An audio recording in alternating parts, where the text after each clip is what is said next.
जी, तो आज के इस लेक्चर में हम डाल से शुरू होने वाले जो अल्फाज हैं उनको लिखने की प्रैक्टिस करेंगे। सबसे पहले हम लिखेंगे डोल, ये डाल, वाव और ये इसके साथ लाम, डोल।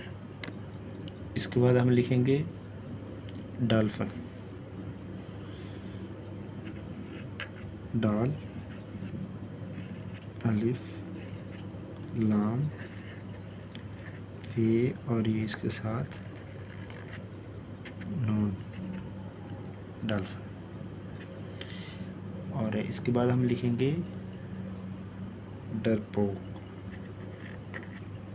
डाल, रे, पे, फाव और इसके साथ ये काफ, डरपोक।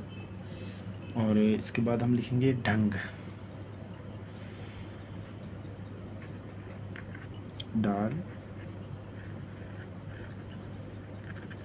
हे, यहाँ से नून और ये गाफ, ढंग।